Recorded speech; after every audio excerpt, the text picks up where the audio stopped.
وَلَقَدْ يَسَّرْنَا الْقُرْآنَ لِلذِّكْرِ فَهَلْ مِن مُّدَّكِرٍ الحمد لله رب العالمين والصلاة والسلام على أشرف الأنبياء والمرسلين أما بعد فأعوذ بالله من الشيطان الرجيم من همزه ونفخه ونفثه بسم الله الرحمن الرحيم رب اشرح لي صدري ويسر لي أمري واحلل عقدة من لساني يفقه قولي اللهم انفعنا بما علمتنا وعلمنا ما ينفعنا وزدنا علما فبشر عباد الذين يستمعون القول فيتبعون أحسنه أولئك الذين هداهم الله وأولئك هم أولو الألباب. وهو الذي ينزل الغيث من بعد ما قنطوا وينشر رحمته وهو الولي الحميد. ومن آياته خلق السماوات والأرض وما بث فيهما من دابة وهو على جمعهم إذا يشاء قدير. وما أصابكم من مصيبة فبما كسبت أيديكم ويعفو عن كثير. وهو الذي ينزل الغيث من بعد ما قنطوا وينشر رحمته. اور اللہ وہ ذات ہیں جو نازل کرتے ہیں بارش کو من بعد ما قنطوا، اس کے بعد جب وہ نا امید ہو جاتے ہیں، یعنی لوگ. اللہ رب العالمین بارش کو نازل فرماتے ہیں. یہ بارش کو آسمان سے نازل کرنا یہ اللہ رب العالمین کی بہت بڑی قدرت ہے. کس طرح اللہ رب العالمین بادلوں کو اکٹھا کرتے ہیں جو بادل پانی سے بھرے ہوئے ہوتے ہیں، اور پھر کس طرح اللہ رب العالمین ہواؤں کے ذریعے انہیں کھینچ کر وہاں لے جاتے ہیں جہاں اللہ رب العالمین نے ان بادلوں کو برسانا ہوتا ہے، اور پھر کس طرح وہ بادل برستے ہیں اللہ کے حکم سے، اور پھر جہاں اللہ کا حکم ہوتا ہے وہاں وہاں وہ قطرے برستے ہیں، اور وہاں وہاں سے جو اللہ کا حکم ہوتا ہے وہاں سے وہ فصل اور وہ پھل پیدا ہوتے ہیں. تو یہ بارش کا نزول یہ اللہ رب العالمین کی بہت بڑی قدرت ہے، اور یہ اللہ کے علاوہ کوئی نہیں اس کو نازل کر سکتا. تو اللہ وہ ذات ہیں جو نازل کرتے ہیں بارش کو من بعد ما قنطوا، اس کے بعد کہ جب لوگ نا امید ہو جاتے ہیں. لوگ نا امید ہو جاتے ہیں کہ اب بارش ہوگی، لوگوں کو ضرورت ہوتی ہے اپنی زراعت کے لیے، اپنی فصلوں کے لیے بارش کا انتظار کرتے رہتے ہیں، اور جب مایوس ہو جاتے ہیں کہ اب بارش نہیں ہوگی، ہماری فصلیں تباہ ہو جائیں گی، تو اس وقت اللہ رب العالمین بارش نازل فرماتے ہیں. وَيَنْشُرُ رَحْمَتَ، اور وہ پھیلا دیتے ہیں اپنی رحمت کو، یعنی اللہ رب العالمین اپنی رحمت کو پھیلا دیتے ہیں بارش نازل کر کے. تو جب بارش نازل ہوتی ہے تو پھر اللہ کی رحمت کے آثار جگہ جگہ پھیل جاتے ہیں، اور اللہ رب العالمین لوگوں کے نا امید ہونے کے بعد بارش نازل فرماتے ہیں. تو اس سے پتہ لگتا ہے کہ لوگ دعائیں کرتے رہتے ہیں بارش ہو بارش ہو، اور انتظار کرتے رہتے ہیں، اور پھر جب لوگ مایوس ہونے کے قریب پہنچتے ہیں، مایوس ہو جاتے ہیں اور دعا کر کر کے تھک جاتے ہیں، تو اس وقت اللہ رب العالمین بارش نازل فرما دیتے ہیں. اگر اللہ رب العالمین ہمیشہ بارش موقع محل کے مطابق اتارتے رہیں، جب لوگوں کو ضرورت ہو اس وقت بارش اتارتے رہیں، اللہ رب العالمین تو لوگوں کی ضرورت کے مطابق اتارتے رہیں، لیکن اگر لوگوں کو ہر چیز ان کی ضرورت کے مطابق ملتی رہے اور لوگوں کو نعمتیں وافر انداز میں ملتی رہیں، تو جیسے ہم نے پچھلی آیت کریمہ میں پڑھا کہ اگر اللہ لوگوں کے لیے رزق کو پھیلا دیں تو لوگ باغی ہو جائیں اللہ رب العالمین کے. وَلَوْ بَسَطَ اللَّهُ الرِّزْقَ لِعِبَادِهِ لَبَغَوْا فِي الْأَرْضِ، اگر اللہ لوگوں کے لیے رزق پھیلا دیں تو لوگ زمین میں بغاوت اور فتنہ فساد شروع کر دیں. تو اللہ رب العالمین پھر اندازے کے مطابق روک روک کر نازل فرماتے ہیں. تو اسی طرح بارش بھی اللہ رب العالمین اسی طرح بے حساب نازل نہیں فرماتے، جب لوگوں کو ضرورت ہو اس وقت بارش ہو جائے۔ اگر اس طرح بارش ہونے لگے تو لوگوں کو نہ اللہ کی قدر ہو، نہ اللہ کی نعمتوں کی قدر ہو، لوگ باغی ہو جائیں، سرکش ہو جائیں۔ تو جب لوگ دعائیں کرتے ہیں اور جب لوگوں کو ضرورت ہوتی ہے، تو جب لوگ مایوس ہو جاتے ہیں اور اب آپ سمجھیے اب بارش نہ ہو تو اب لوگوں کے لیے بہت مشکل ہو جائے گا۔ جب مشکل اپنے آخر تک پہنچ جاتی ہے تو اب اللہ رب العالمین پھر بارش برسا دیتے ہیں اور لوگوں کے لیے اپنی رحمت کو پھیلا دیتے ہیں، اور آخر کار پھر بارش ہوتی ہے، فصلیں ہوتی ہیں اور سبزیاں اور پھل اگتے ہیں، اور پھر اس طرح کائنات کا نظام چلتا ہے۔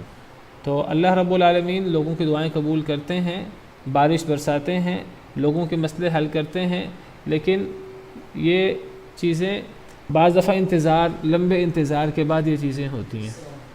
علیکم السلام۔ اس کو ایسے ہی سمجھیے کہ جیسے لوگ اللہ تعالیٰ لوگوں پر اپنی رحمتیں نازل فرماتے رہتے ہیں، اپنی نعمتیں نازل فرماتے ہیں، ان گنت لا تعداد نعمتیں۔ لوگ اللہ سے دعائیں مانگتے رہتے ہیں، اللہ لوگوں کی دعائیں پوری کرتے رہتے ہیں، لیکن جب اللہ تعالیٰ دیکھتے ہیں کہ لوگ اللہ کی اتنی نعمتوں کی وجہ سے، اتنی دعاؤں کی قبولیت کی وجہ سے لوگ غافل ہو رہے ہیں، لوگ سرکش ہو رہے ہیں، پھر اللہ تعالیٰ بعض دفعہ دعائیں قبول کرنا لیٹ کر دیتے ہیں، اور پھر اللہ آزمائش کرتے ہیں لوگوں کی، تاکہ لوگوں کو اللہ کی نعمتوں کی قدر ہو۔ اللہ آزمائش کرتے ہیں لوگوں کی، اور اللہ تعالیٰ ان کو تنگی کے ساتھ، سختی کے ساتھ آزماتے ہیں۔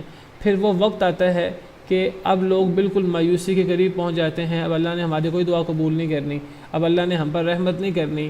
جب وہ لوگ بالکل مایوسی کے قریب پہنچ جاتے ہیں تو اس وقت اللہ کی مدد آتی ہے۔ ہم نے پڑھا ام حسبتم ان تدخلوا الجنۃ ولما یأتکم مثل الذین خلوا من قبلکم، کہ کیا تمہارا خیال یہ ہے کہ تم جنت میں داخل ہو جاؤ گے آرام سے؟ ابھی تک تمہارے پاس مثالیں نہیں آئیں جو تم سے پہلے لوگ تھے، تم سے پہلے لوگوں پر جو مشکلات آئیں اور انہوں نے جتنا صبر کیا، ابھی تم پر اتنی مشکلیں، اتنی آزمائشیں نہیں آئیں۔ تو جنت میں داخل ہونا اتنا آسان نہیں ہے، اس کے لیے صبر کرنا پڑتا ہے، اس کے لیے بڑی بڑی آزمائشیں برداشت کرنی پڑتی ہیں۔ مستہم البأساء والضراء، چھوا ان کو سختی نے، تنگی نے، وزلزلوا، اور وہ ہلائے گئے، اتنی ان کی آزمائش ہوئی، اتنی سختی اور تنگیاں آئیں کہ حتیٰ یقول الرسول، حتیٰ کہ رسول بھی پکار اٹھے، والذین آمنوا معہ، اور ان کے ساتھ ایمان والے، متی نصر اللہ، کہ اللہ کی مدد کب آئے گی؟ اب تو انتہا ہو گئی ہے، رسول بھی پکار اٹھے اللہ کی مدد کب آئے گی، اور ایمان والے بھی۔ تو اللہ فرماتے ہیں الا ان نصر اللہ قریب، خبردار بے شک اللہ کی مدد قریب ہے۔ اللہ کی مدد ایسے حالت میں زیادہ قریب ہوتی ہے جب انسان کو ضرورت بھی زیادہ ہو اور انسان کے دل سے دعا نکلے اور انسان اللہ کے سامنے انتہائی عاجزی کا اظہار کرے، اور جب انسان دل سے دعا کرے اور ایک لحاظ سے مشکل بہت زیادہ ہو جائے، تو اس وقت آپ سمجھیے کہ اب یہ اللہ کی مدد کا اکثر اوقات وقت ہوتا ہے، اللہ کی مدد اب قریب ہوتی ہے۔ تو خبردار جو ہے آگاہ کے معنوں میں ہے، آگاہ رہو کہ بے شک اللہ کی مدد قریب ہے۔ اللہ کی وقت اس حالت میں قریب ہوتی ہے جب ایک بندہ مشکل برداشت کرتے کرتے تقریباً مایوسی کے قریب پہنچ جاتا ہے، تو یعنی بالکل جب انسان مشکل کی انتہا پہ پہنچ جاتا ہے، اس وقت اللہ کی مدد بڑی قریب ہوتی ہے۔ اس وقت لوگوں کو مایوس نہیں ہونا چاہیے۔ اگر اس وقت کوئی بندہ مایوس ہو جائے اللہ کی رحمت سے، اللہ کی رحمت سے انسان کو کسی وقت مایوس نہیں ہونا چاہیے۔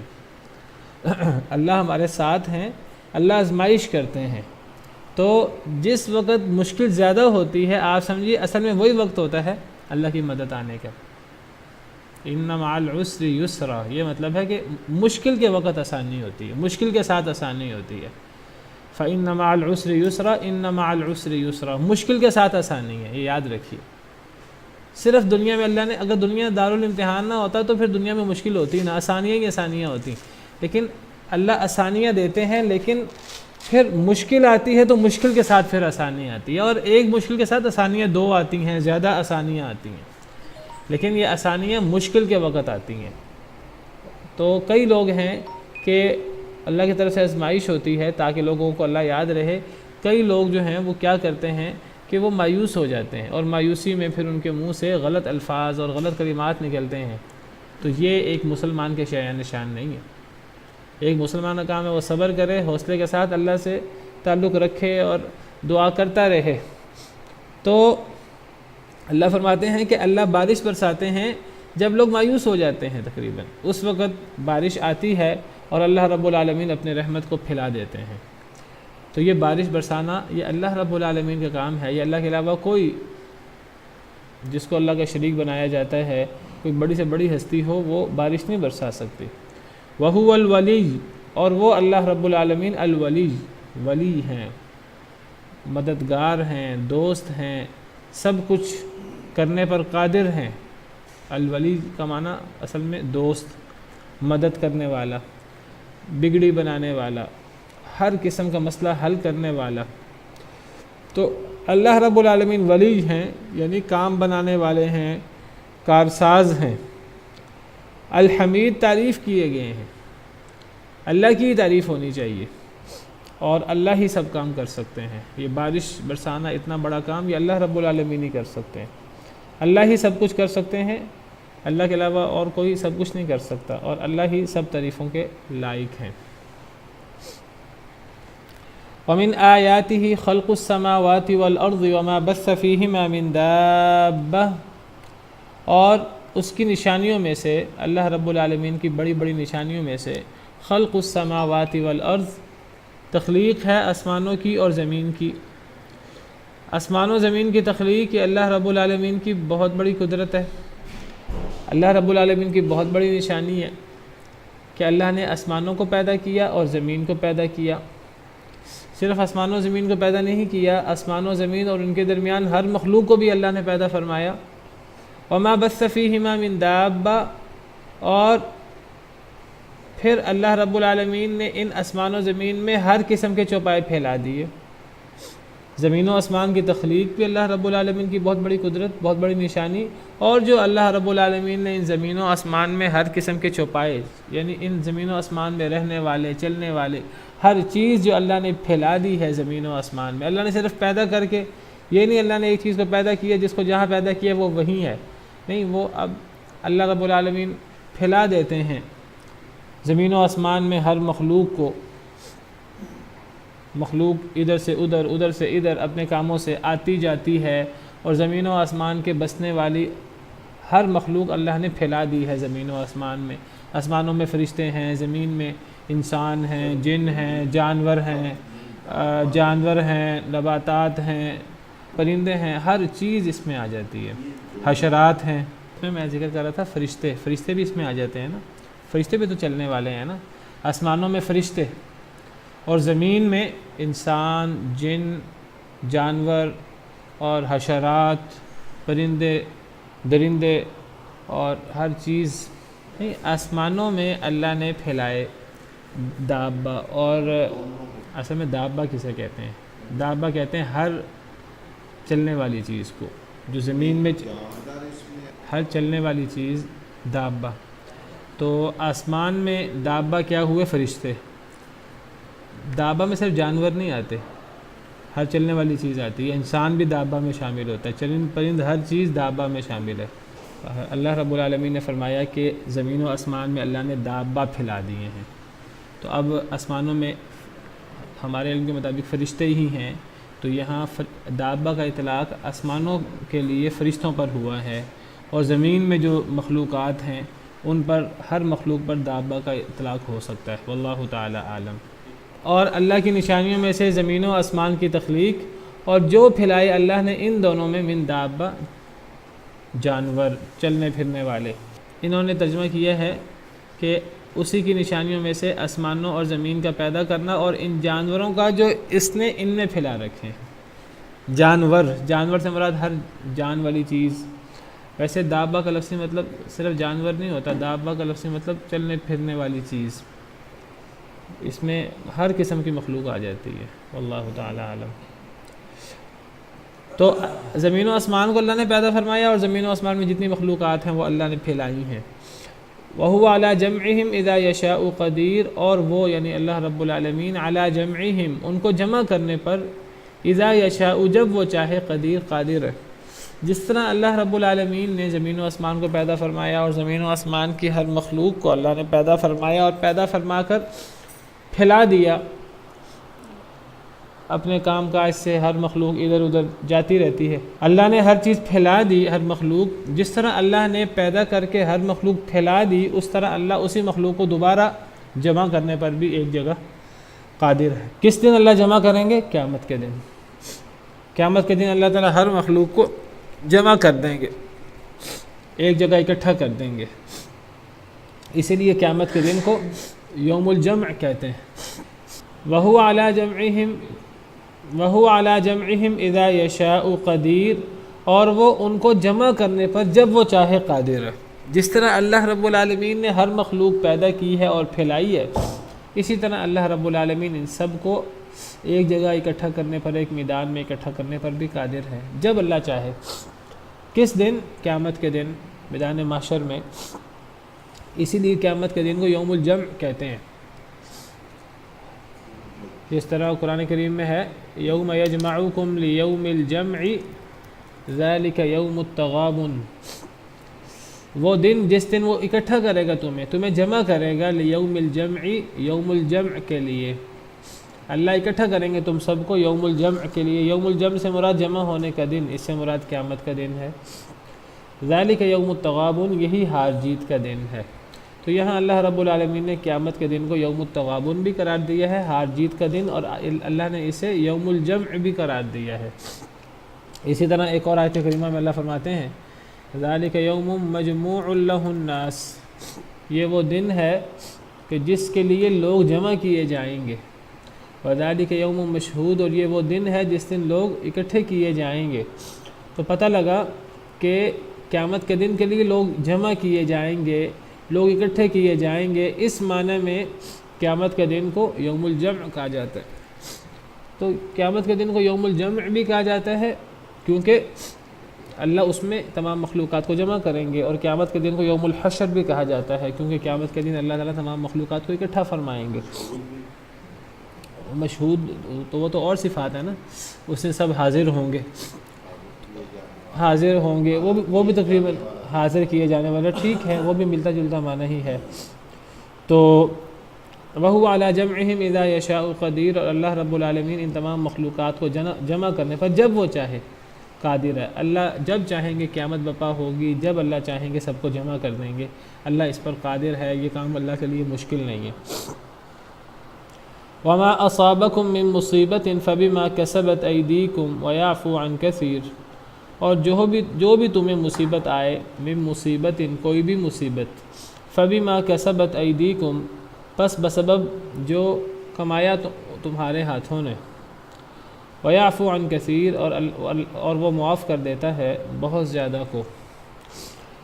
اور جو بھی تمہیں مصیبت آئے، کوئی بھی مصیبت، انسان کو جو مصیبت آئے دنیا میں، یہ عموم کا صیغہ ہے، تمہیں جو مصیبت بھی آئے، چھوٹی ہو یا بڑی سے بڑی مصیبت، چھوٹی سے چھوٹی مصیبت، تمہیں جو مصیبت بھی آئے، کوئی بھی مصیبت، فَبِمَا كَسَبَتْ أَيْدِيكُمْ، تو وہ تمہارے ہاتھوں کی کمائی ہوتی ہے، یعنی تمہارے اعمال کی وجہ سے ہوتی ہے۔ انسان کو جو مشکل آتی ہے تو انسان کا اس مشکل کے آنے میں اپنا حصہ ہوتا ہے۔ انسان غلطی کا پتلا ہے، انسان سے کمی کوتاہی ہوتی رہتی ہے، چھوٹی غلطی ہو بڑی غلطی ہو، انسان کو جو مشکل آئے، جو آزمائش آئے، ہر وہ مشکل در حقیقت انسان کے اپنے ہاتھوں کی کمائی ہے اور انسان کے اپنے اعمال کی وجہ سے ہے۔ عام گنہگار لوگ چھوڑیے، بڑے بڑے نیک لوگوں کو جو مشکل پیش آتی ہے، وہ بڑے بڑے نیک لوگوں کو مشکل بھی ان کے اعمال کی وجہ سے آتی ہے۔ صحابہ کرام رضوان اللہ علیہم اجمعین پر مشکلات آئیں، آزمائشیں آئیں، جنگ احد میں ان کو نقصان کا، کل ہم نے پڑھا، کافی زخموں کا سامنا کرنا پڑا، کافی نقصان کا سامنا کرنا پڑا۔ تو صحابہ کرام کہنے لگے کہ ہم سے تو نبی کریم صلی اللہ علیہ وسلم نے، اللہ تعالیٰ نے وعدہ کیا تھا فتح کا، کامیابی کا، انعامات کا، تو یہ ہم پر مشکلات کیوں آئی ہیں؟ اعتراض نہیں کیا، سمجھنے کے لیے سوال کیا، تو اللہ تعالیٰ نے اس کا جواب دیا کہ یہ جو تم پر مشکل آئی ہے تمہارے اپنے اعمال کی وجہ سے آئی ہے۔ تو سورہ آل عمران میں اللہ نے اس بات کو ذکر فرمایا ہے۔ اللہ فرماتے ہیں اولما اصابتکم مصیبۃ قد اصبتم مثلیہا، سورہ آل عمران آیت نمبر 165۔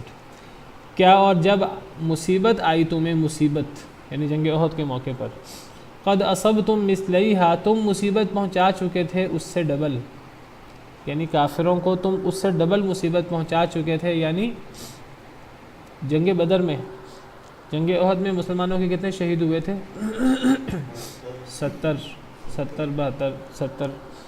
اور تم اس سے ڈبل مصیبت پہنچا چکے تھے، یعنی جنگ بدر میں تم کافروں کا ڈبل نقصان کر چکے تھے۔ کیسے ڈبل نقصان؟ یہ 72 آپ کیسے کہہ رہے ہیں؟ 70 ملتا ہے عام طور پر، واللہ عالم۔ تو 70 مارے گئے ان کے جنگ بدر میں، اور 70 ہی قیدی بنے، تو ان کے 140 کا نقصان ہوا۔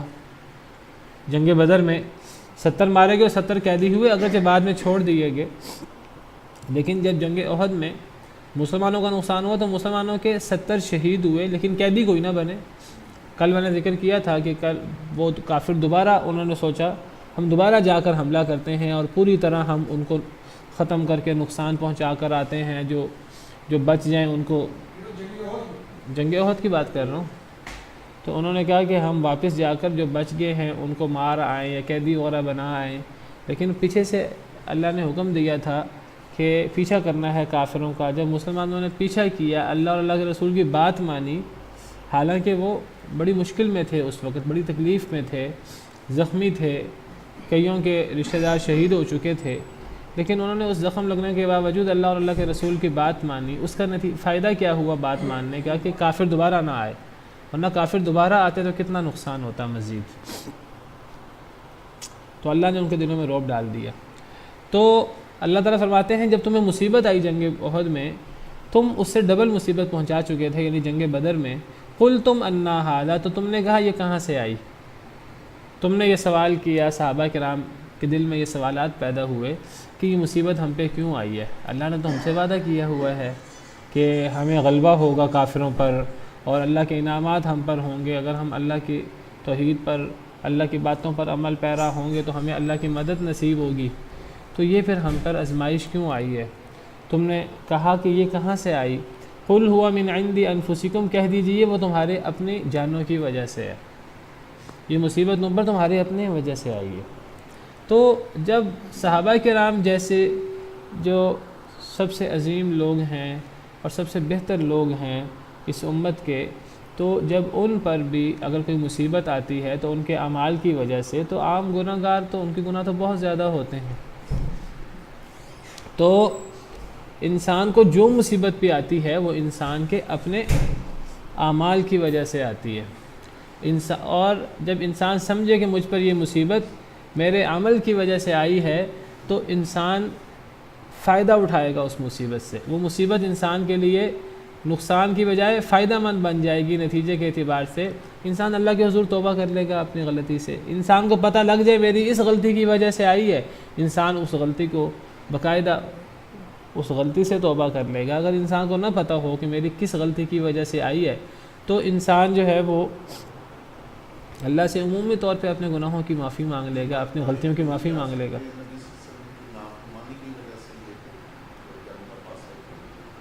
جی وہ تو قرآن کریم نے یہی وجہ بیان کی نا کہ وہ صحابہ کرام کی وجہ سے آئی۔ صحابہ کرام میں سے کئی لوگوں نے مال غنیمت تلاش کر وہ لوٹنے کے لیے آئے، درے کو چھوڑا، نبی صلی اللہ علیہ وسلم کے حکم کی خلاف ورزی ہوئی جانے انجانے میں، تو اس کی وجہ سے نقصان اٹھانا پڑا۔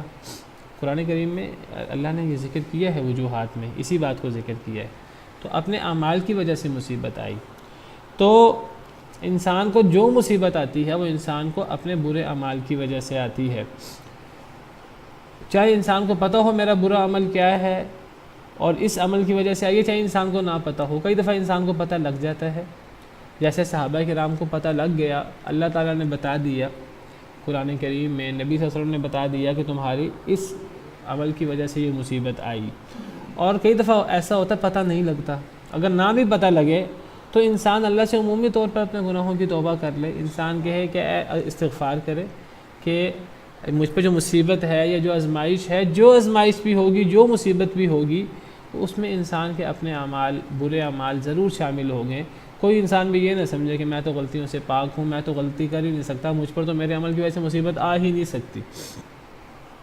ہر انسان پر جو مصیبت آتی ہے وہ انسان کے اعمال کی وجہ سے آتی ہے، ہمیں وہ ان اعمال کا پتہ ہو یا نہ پتہ ہو. تو بہت بڑا فائدہ ہے اگر انسان کا یہ عقیدہ ہو جائے اس آیت کریمہ پر. بہت عظیم آیت ہے. اگر انسان کا اس آیت کریمہ پر یہ عقیدہ ہو جائے کہ مجھے مصیبت میرے برے اعمال کی وجہ سے آئی ہے، تو انسان اپنے اعمال کی توبہ کر لے گا تو مصیبت انسان کے لیے کتنی فائدہ مند بن جائے گی. انسان اپنے گناہوں سے توبہ کر لے گا اللہ کے حضور، اور انسان کے صرف گناہ معاف نہیں ہوں گے بلکہ گناہ نیکی سے بدل جائیں گے اور مصیبت بھی پھر دور ہو جائے گی. تو مصیبت اس طرح کر کے انسان کے لیے فائدہ مند بن جاتی ہے، خیر بن جاتی ہے.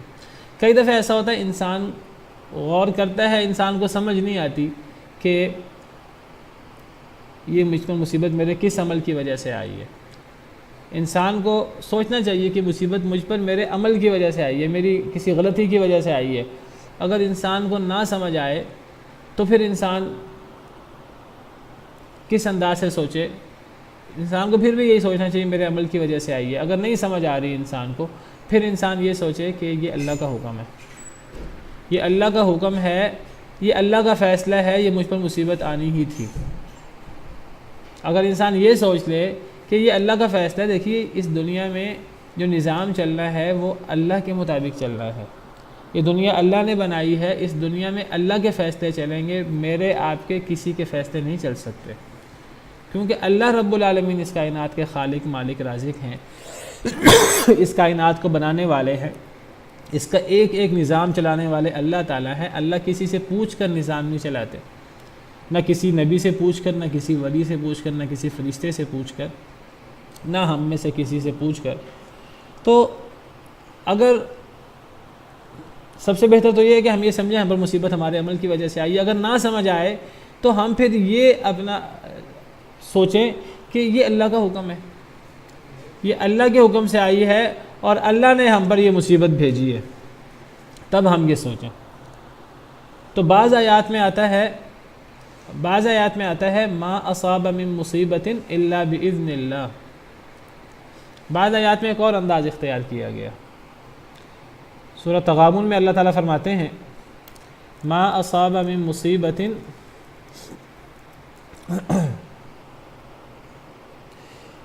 الا باذن اللہ، آیت نمبر 11، کہ جو مصیبت بھی آئے، نہیں آتی کوئی بھی مصیبت مگر اللہ کی اجازت سے.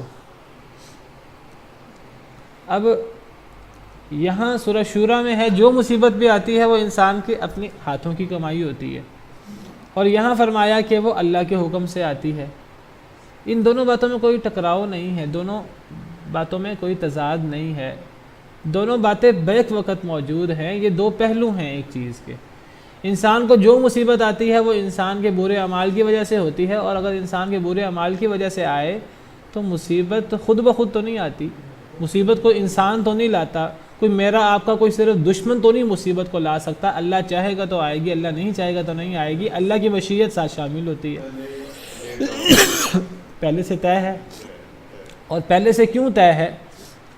پہلے سے اگر طے ہے، اگر آپ کے پہلے سے طے ہے تو پھر ہمارے اعمال کی وجہ سے نہ ہوئی، نہیں، ہمارے اعمال کی وجہ سے بھی ہے، کیونکہ اللہ کو ہمارے اعمال کا بھی پہلے سے پتہ ہے. اللہ کا علم تو اتنا وسیع ہے کہ اللہ کو ہمارے عمل کے بعد پتہ نہیں ہوتا کہ اس انسان نے کیا عمل کیا. اللہ کو ہمارے عمل کرنے سے پہلے پتہ ہے کہ یہ انسان کب پیدا ہوگا اور یہ انسان کب کیا اچھا یا برا عمل کرے گا، اور اس کو اس اچھے یا برے عمل کی میں نے کیا جزا یا سزا دینی ہے. تو یہ کہنا کہ انسان پر مصیبت انسان کے برے اعمال کی وجہ سے آئی ہے، اور یہ کہنا انسان پر مصیبت اللہ کے حکم، اللہ کے فیصلے کی وجہ سے آئی ہے، یہ ایک ہی بات ہے. یہ ایک ہی بات کے دو پہلو ہیں. اگر انسان کو اس طرح سمجھ نہ آئے تو اس طرح سمجھ لے، وہ سمجھے کہ اللہ کا فیصلہ ہے، اللہ کا حکم ہے. یہ وہی تقدیر کا مسئلہ ہے. انسان اس کو تقدیر کا مسئلہ سمجھے. اگر اس کو اس پہلو سے سمجھ نہیں آتی، اس پہلو سے سمجھ لے کہ اللہ کا فیصلہ ہے، اللہ نے زمین و آسمان کو پیدا کرنے سے پہلے یہ لکھ دیا تھا۔ جب یہ چیز لکھی جا چکی ہے پہلے سے ہی تو لکھی ہوئی چیز تو نہیں بدلی جا سکتی، تو یہ آنی ہی تھی۔ جب یہ چیز آنی ہی تھی تو مجھے اس کو خندہ پیشانی سے برداشت کرنا ہی ہے، مجھے صبر کرنا ہی ہے۔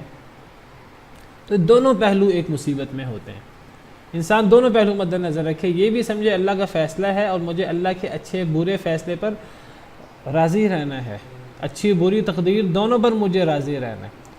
اگر ایک انسان صرف اللہ کے اچھے فیصلوں کو دل سے ماننے اور اللہ کے ایسے فیصلے جو ہمیں برے لگ رہے ہیں، در حقیقت اللہ کے فیصلے برے ہوتے ہی نہیں، وہ جو ہمیں برے لگ رہے ہوتے ہیں وہ بھی نتیجے کے اعتبار سے اچھے ہوتے ہیں اور ہمارے حق میں بھی اچھے ہوتے ہیں، لیکن ہمیں سمجھ نہیں آتی۔ اور اللہ نے قرآن میں صراحت سے فرمایا ہے کہ کتب علیکم القتال وہو کرہ لکم، تم پر قتال فرض کیا گیا ہے حالانکہ وہ تمہیں ناپسند ہے۔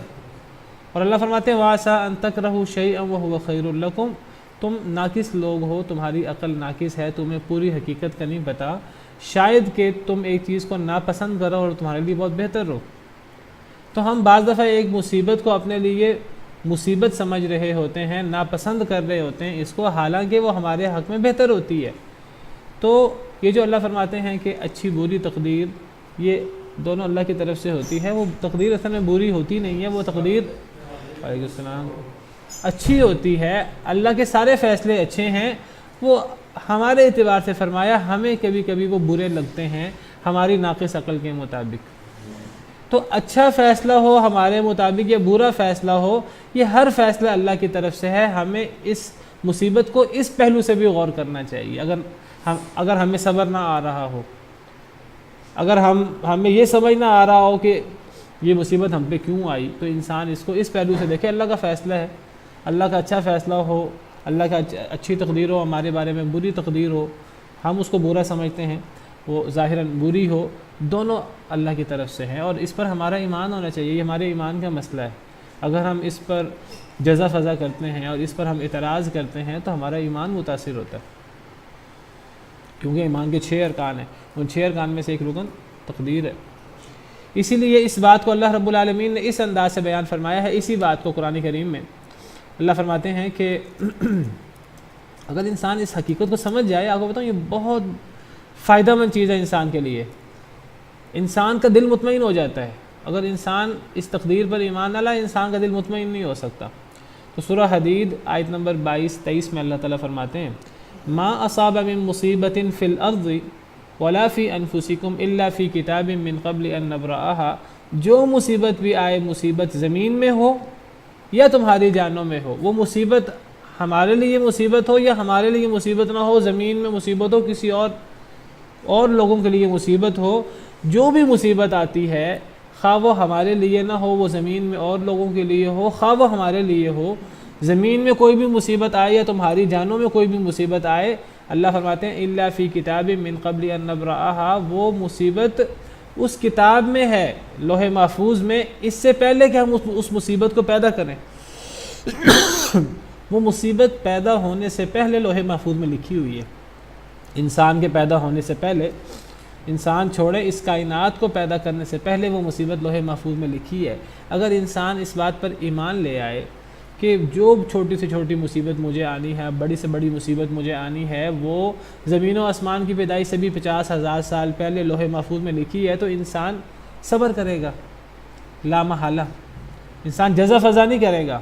اور اگر انسان کو یہ پتہ ہو کہ جو نعمت بھی مجھے ملی ہے، یہ نعمت بھی میرے پیدا ہونے سے پہلے، ہمارے باپ سیدنا آدم علیہ السلام کے پیدا ہونے سے پہلے، زمین و آسمان کے پیدا ہونے سے پہلے لوح محفوظ میں لکھی ہوئی تھی، جب انسان کو پتہ ہو کہ یہ اللہ کا فیصلہ ہے، اللہ کی تقدیر ہے، تو پھر انسان اپنے اوپر فخر اور غرور اور اپنے اوپر اعتماد کر کے تکبر نہیں پھر کرتا۔ تو یہی بات اللہ نے یہاں فرمائی ہے۔ اللہ فرماتے ہیں ہر مصیبت وہ اس کتاب میں موجود ہے، اس سے پہلے کہ ہم مصیبت کو پیدا کریں، مصیبت پیدا نہیں ہوتی، وہ پہلے لکھی ہوئی ہے۔ ان ذالک علی اللہ یسیر، اللہ پر یہ چیز بہت آسان ہے کہ اللہ یہ چیز کو پہلے لکھ لیں۔ اس سے کیا نتیجہ حاصل ہوا اس پہلی آیت سے؟ لِكَيْ لَا تَأْسَوْا عَلَىٰ مَا فَاتَكُمْ وَلَا تَفْرَحُوا بِمَا آتَاكُمْ، جس بندے کو یہ سمجھ آ جائے حقیقت، یہ اتنی بڑی حقیقت ہے، اگر کسی کو سمجھ آ جائے تو تاکہ نہ تم افسوس کرو اوپر اس کو جو تم سے چھن گیا، اور نہ تم غرور کرو اوپر اس کے جو اللہ نے تمہیں دیا۔ انسان کو اگر یہ حقیقت سمجھ آ جائے تقدیر کی، نہ انسان فخر کرے گا کبھی اپنی نعمتوں پر جو اس کو نعمتیں ملی ہیں، کبھی غرور نہیں کرے گا، اور نہ انسان کبھی اس سے کوئی چیز چھن جائے اس پر افسوس، وہ اتنا افسوس نہیں کرے گا کہ وہ انسان صدمے سے چور ہو جائے اور انسان کو صبر ہی نہ آئے۔ انسان چھنی ہوئی چیز پر افسوس نہیں کرے گا، ایک وقت تک افسوس کرے گا، صبر کر لے گا، پھر غرور بھی نہیں کرے گا۔ آپ نے سوال کیا تھا کہ بعض دفعہ ایک انسان کی اپنی غلطی کی وجہ سے انسان پر مصیبت آتی ہے تو انسان کہتا ہے یہ اللہ کا فیصلہ ہے۔ انسان کی غلطی کی وجہ سے مصیبت آئے وہ انسان کے اپنے عمل کی وجہ سے آتی ہے، اور ہر مصیبت انسان کے عمل کی وجہ سے آتی ہے، جیسے میں نے ذکر کیا، تو وہ انسان کے اپنے عمل کی وجہ سے بھی آتی ہے اور اللہ کا فیصلہ بھی ہوتا ہے۔ اللہ کا فیصلہ یہ ہے کہ انسان جب عمل برا کرے گا تو اللہ اس کو اس کی سزا دیں گے، اور اللہ اس برے عمل کی وجہ سے اس پر مصیبت لائیں گے۔ تو مصیبت انسان کے عمل کی وجہ سے بھی آتی ہے اور اللہ کا فیصلہ بھی ہوتا ہے، لیکن انسان ہر چیز کو، ہر مصیبت کو اللہ کا فیصلہ کہہ کر اپنے آپ کو بری و ذمہ نہیں کر سکتا۔ یہ ہے اصل بات۔ انسان یہ کہ جی یہ مجھ پر مصیبت آئی ہے، اللہ نے مصیبت بھیجنی تھی، انسان کے میرا تو اس میں کوئی قصور نہیں ہے، یہ تو اللہ نے زمین و آسمان کو بھی پیدا کرنے سے پہلے لکھ رکھا تھا مصیبت آنی ہے، یہ انسان کام نہیں کر سکتا۔ ایک بندہ قتل کرے کسی کو، جواب میں اسے موت کی سزا سنائی جائے، وہ آگے سے کہے کہ جی ہاں یہ جو مجھے قتل کیا جانا ہے، یا وہ جو پہلا اس نے قتل کیا ہے وہ اس کا عذر یہ پیش کرے نہیں مجھے موت کی سزا نہ دیں، وہ تو اللہ نے لوح محفوظ میں لکھا تھا، اس بندے نے میرے ہاتھوں سے قتل ہونا ہی تھا۔ نہیں، وہ جو آپ کو نقصان ہو رہا ہے وہ غلطی آپ کو نظر آئی کہ آپ کے امپلائی نے غلطی کی ہے، آپ کو یہ نہیں پتا کہ آپ نے کتنی غلطیاں کی ہیں۔ تو ضروری تو نہیں کہ وہ جو آپ کو، وہ جو امپلائی نے کوئی غلطی کی ہے، اس غلطی کی وجہ سے کوئی نقصان ہوا تو صرف وہ غلطی ہی اس نقصان کی وجہ بنی ہے۔ وہ نقصان تو ظاہراً ہمارے نظروں کے سامنے ہے، اور کون سی وجوہات ہیں جن کی بنا پر نقصان اٹھانا پڑا۔ بعض دفعہ ایک کی غلطی سے 100 لوگوں کو نقصان پہنچتا ہے۔ اب کہنا کہ وہ غلطی تو ایک کی ہے، اس ایک کو نقصان پہنچنا چاہیے، نہیں، وہ ایک ہمیں لگ رہا ہے اس غلطی کی وجہ سے نقصان پہنچا، ہمیں تو وہ ظاہراً وہ وجہ نظر آ رہی ہے، لیکن ہمارے اور کتنے گناہ ہیں، ہماری اور کتنی لغزشیں ہیں، ہمیں ان کا پتہ نہیں، ان کی وجہ سے ہمیں یہ نقصان پہنچا۔ اس امپلائی سے غلطی وہ کیوں ہوئی، اس سے وہ غلطی اس کے کسی برے عمل کی وجہ سے ہوئی، اور اس کا نقصان ہمیں کیوں پہنچا، ہمیں وہ نقصان ہمارے کسی برے عمل کی وجہ سے پہنچا۔ وہ ایک لحاظ سے ہمارا برا عمل بھی اس کی وجہ بن رہا ہے، اور ایک لحاظ سے اللہ کا فیصلہ بھی ہے، دونوں پہلو اس میں موجود ہیں۔ میں کہہ رہا ہوں ہمیں پتہ ہو ہماری غلطی کیا ہے یا ہمیں نہ پتہ ہو ہماری غلطی کیا ہے، وہ ہماری غلطی کی وجہ سے ہے۔ میں کہہ چکا ہوں پہلے، غلطی ہوتی ہے، یہ ایک اصولی بات ہے۔ دیکھیے اللہ چاہیں تو، دیکھیے جب ہم سے کوئی غلطی ہوتی ہے، اگر ہم توبہ کر لیں ہمارا گناہ معاف ہو جائے گا، اگر ہم توبہ نہیں کرتے اس سے تو اس غلطی کا ہمیں کوئی نہ کوئی وبال ملے گا۔ تو دنیا میں ہمیں جو مصیبت آتی ہے ہمارے عمل کی وجہ سے آتی ہے، یہ ایک اصول یاد رکھیے۔ اور یہ بھی اصول ہے کہ ہر مصیبت ہمارے عمل کی وجہ سے آتی ہے، اور یہ بھی اصول ہے کہ ہر مصیبت اللہ کے فیصلے کی وجہ سے آتی ہے۔ یہ دونوں پہلو ہیں۔ اچھا، آپ کے سوال کے ضمن میں ایک اہم بات یہ کر رہا تھا کہ بعض دفعہ لوگ جو ہے وہ کہتے ہیں کہ جی غلطی خود کرتے ہیں، کہتے ہیں ابھی جو نقصان ہوا ہے وہ تو اللہ نے، وہ تو یا جو میں نے غلطی کی ہے وہ تو ہونا ہی ہونا تھا، وہ تو تقدیر میں لکھا تھا ایسا ہونا ہے، لہٰذا مجھے اس میں برا بلا نہ کہا جائے، مجھے اس میں مورد الزام نہ ٹھہرایا جائے۔ جیسے میں نے ذکر کیا کسی سے قتل ہو جائے تو وہ آگے سے کہے کہ یہ قتل تو ہونا ہی تھا، یہ تو تقدیر میں لکھا ہوا تھا قتل ہونا ہے، مجھے اس کی سزا نہیں ملنی چاہیے۔ یہ بات صحیح نہیں ہے۔ انسان جب کوئی غلطی کرتا ہے تو اگرچہ وہ تقدیر میں لکھا ہو، اس کے باوجود وہ انسان نے جب وہ کیا ہے اس پہ انسان کا اپنا عمل دخل بھی ہے۔ جب انسان کا اپنا عمل دخل ہے تو انسان کو اس کی سزا ملنی چاہیے۔ اگر ایک انسان اپنی غلطی کر کے غلطی سے توبہ کر لے، پھر کوئی شخص اس کو اس غلطی پر الزام دے کہ دیکھو تمہاری وجہ سے یہ معاملہ ہوا ہے، اگرچہ وہ اپنی غلطی سے توبہ کر چکا ہو، تو پھر وہ بندہ کہہ سکتا ہے کہ یہ تو اللہ نے تقدیر میں لکھا ہوا تھا، ایسا ہونا ہی تھا۔ میری بات سمجھ آئی کہ نہیں آئی؟ ایک ہے کہ ایک انسان غلطی کرے اور غلطی کر کے اپنی غلطی تقدیر پہ ڈال دے، یہ بات صحیح نہیں ہے۔ لیکن ایک ہے کہ ایک انسان غلطی کرے، غلطی کر کے توبہ کر لے، بعد میں کوئی اسے الزام دے کہ دیکھو تمہاری وجہ سے ہمیں یہ مصیبتیں بھگتنا پڑی ہیں، تو وہ کہے کہ تقدیر میں ایسے لکھا تھا، اب اس نے بات صحیح کہی ہے۔ اگر وہ توبہ کر چکے اپنی غلطی سے، پھر اس کو اس غلطی پر متون نہیں کرنا چاہیے۔ کسی نے توبہ نہ کی ہو، اس کو اس کی غلطی پر متون کیا جا سکتا ہے کہ تمہاری غلطی کی وجہ سے ہمیں یہ مصیبت اٹھانی پڑی، کسی دوسرے کو بھی اس کی غلطی کی وجہ سے مصیبت اٹھانا پڑتی ہے۔ لیکن اگر وہ توبہ کر چکا ہو اپنی غلطی سے، پھر جو ہے اس کو اس پر متون نہیں کیا جا سکتا۔ اور یہ بات آپ کو پہلے میں سمجھا چکا ہوں، کچھ عرصہ پہلے آپ کو حضرت آدم حضرت موسیٰ کا واقعہ سنایا تھا کہ حضرت موسیٰ علیہ السلام نے حضرت آدم سے کہا کہ اے آدم، آپ کی وجہ سے، آپ کے درخت کا پھل کھانے کی وجہ سے ہم سب کو دنیا میں آنا پڑا، دنیا کی مشکلات کا سامنا کرنا پڑا، ورنہ تو ہم سب جنتی تھے۔ آپ جنت میں ہوتے، آپ درخت کا پھل نہ کھاتے تو ہم بھی جنت میں ہوتے سارے، آپ کی وجہ سے ہمیں دنیا میں آنا پڑا۔ تو حضرت آدم نے کہا کہ تم مجھے اس بات کا کیوں الزام دیتے ہو جو اللہ نے میرے پیدا ہونے سے بھی پہلے لکھ دیا تھا؟ تو نبی صلی اللہ علیہ وسلم نے فرمایا کہ حضرت آدم غالب آ گئے حضرت موسیٰ پر۔ یہ بات ہوئی یہ صحیح بخاری وغیرہ میں حدیث ہے، یہ میں نے حدیث بیان کی کہ پہلے کئی دفعہ بیان کی، ایک دفعہ نہیں 2-3 دفعہ بیان کی۔ تو اور میں نے ذکر کیا تھا آپ کے سامنے کہ ایک انسان اپنی غلطی کی توجیہ تقدیر سے نہیں کر سکتا، ایک صورت میں کر سکتا ہے جب وہ اس غلطی کی توبہ کر چکا ہو اور پھر کوئی اس کو اس پر الزام لگائے کہ جی تمہاری وجہ سے یہ معاملہ ہوا۔ اگر وہ توبہ کر چکا ہو پھر وہ کہہ سکتا ہے کہ یہ تو تقدیر میں لکھا تھا ایسے ہوگا۔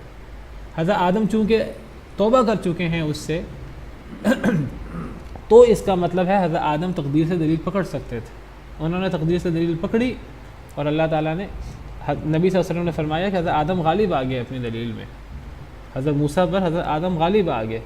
تو حضرت موسیٰ کا اعتراض صحیح نہیں تھا گویا کہ، کیونکہ حضرت آدم اس سے توبہ کر چکے تھے، اب حضرت آدم نے پھر تقدیر کا سہارا لیا۔ تو جب کوئی شخص اپنی غلطی سے توبہ نہ کی ہو، اس کو تقدیر کا سہارا نہیں لینا چاہیے۔ بہرحال بات یہ ہو رہی تھی کہ جی وہ مصیبت نیکی کی وجہ سے نہیں آئی، وہ مصیبت کسی اور گناہ کی وجہ سے آئی ہے۔ اصل میں ہم ہر چیز کو بس اس کے ظاہری عمل سے جوڑتے ہیں، ہر چیز کو اس کے ظاہری نتیجے سے نہ جوڑیں۔ بس یہ یاد رکھیے جو میں نے شروع میں کہا ہے کہ ضروری نہیں ہمیں پتہ ہو ہم پہ یہ مصیبت کس عمل کی وجہ سے آئی ہے۔ ہم بعض دفعہ ایک نیکی کرتے ہیں کسی سے اور نیکی کر کے پھنس جاتے ہیں، وہ نیکی کرنے سے نہیں ہم پھنسے، وہ ہم کسی اور اپنے عمل کی وجہ سے پھنسے ہیں۔ تو انسان کو جو مصیبت آتی ہے انسان کے اپنے اعمال کی وجہ سے ہوتی ہے، انسان کو پتہ ہو میرا برا عمل کیا ہے یا نہ پتہ ہو، اور اس کے ساتھ ساتھ وہ اللہ کا حکم اور اللہ کا فیصلہ بھی ہوتا ہے۔ اچھا، اب کیا انسان کو ہر اس کے برے عمل کی سزا ملتی ہے؟ نہیں۔ اللہ فرماتے ہیں کہ وَيَعْفُو عَنْ كَثِيرٍ، بہت سے گناہ تو اللہ ویسے ہی معاف کر دیتے ہیں، بغیر سزا دیے، بغیر توبہ کیے بغیر، سزا دیے بغیر، اللہ بہت سے گناہوں سے ویسے ہی صرف نظر کر لیتے ہیں۔ اللہ تو بعض چیزوں کو پکڑتے ہیں، اگر اللہ ان کو بھی نہ پکڑیں تو انسان کے لیے کتنی بڑی مصیبت ہو کہ انسان کو سارے اعمال کا جواب آخرت میں دینا پڑے، اور وہ بہت بڑی مصیبت ہے۔ یہ انسان کے حق میں بہت فائدہ مند ہے کہ جب اللہ انسان کی بعض اعمال پر پکڑ کر لیتے ہیں، اگر اللہ یہ پکڑ بھی نہ کرے تو انسان تو غفلت کے اندر، انسان تو تباہ و برباد ہو جائے۔ اور اللہ کا یہ کرم ہے، بہت بڑا کرم ہے، اللہ ہر غلطی پر نہیں پکڑتے۔ آپ سمجھیے کہ انسان سے 100 گناہ ہوں، 70 80 90 گناہ تو اللہ ویسے ہی معاف کر دیتے ہیں، 10 پر پکڑ کر لیتے ہیں۔ تو یہ آیت دیکھیے، اس میں اللہ کا کتنا بڑا کرم نظر آ رہا ہے۔ انسان کو جو مصیبت آتی ہے انسان کے اپنے اعمال کی وجہ سے ہوتی ہے، اور بہت سے گناہ تو اللہ ویسے ہی معاف کر دیتے ہیں۔ قرآن کریم کی ایک اور آیت میں اللہ نے اس حقیقت کو ایسے واضح کی ہے۔ اللہ فرماتے ہیں وَلَوْ يُؤَاخِذُ اللَّهُ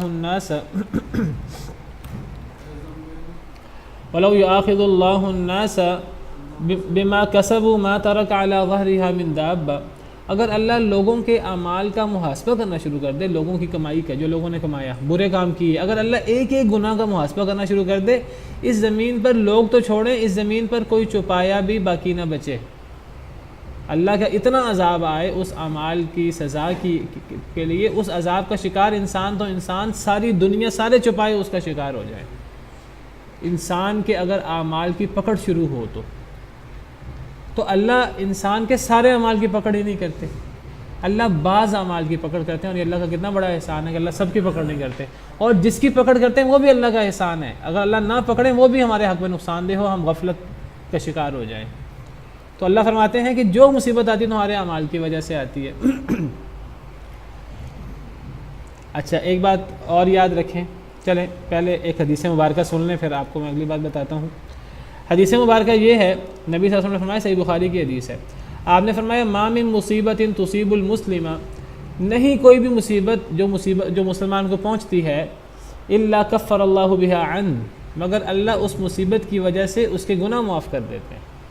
اب دیکھیے باتیں، وہ مصیبت آئی تھی انسان پر، انسان کے برے عمل کی وجہ سے، اللہ نے برے عمل کی وجہ سے جو مصیبت بھیجی، وہ مصیبت بھی انسان کے فائدے کے لیے تھی، انسان خواب غفلت سے جاگے، غفلت کی نیند سے جاگے، وہ مصیبت بھی انسان کے فائدے کے لیے تھی، اس مصیبت کے آنے کی وجہ سے انسان کے گناہ بھی معاف ہوئے۔ حتی الشوکۃ یشاکھا، حتیٰ کہ اگر کانٹا بھی انسان کو چبھتا ہے، وہ بھی انسان کے کسی عمل کی وجہ سے چبھتا ہے، اور وہ کانٹا چبھنے سے انسان کا وہ نہ صرف وہ عمل معاف ہو جاتا ہے، جس برے عمل کی وجہ سے کانٹا چبھا، بلکہ اس کانٹا چبھنے کی وجہ سے انسان کے اور غلطیاں بھی معاف ہوتی ہیں۔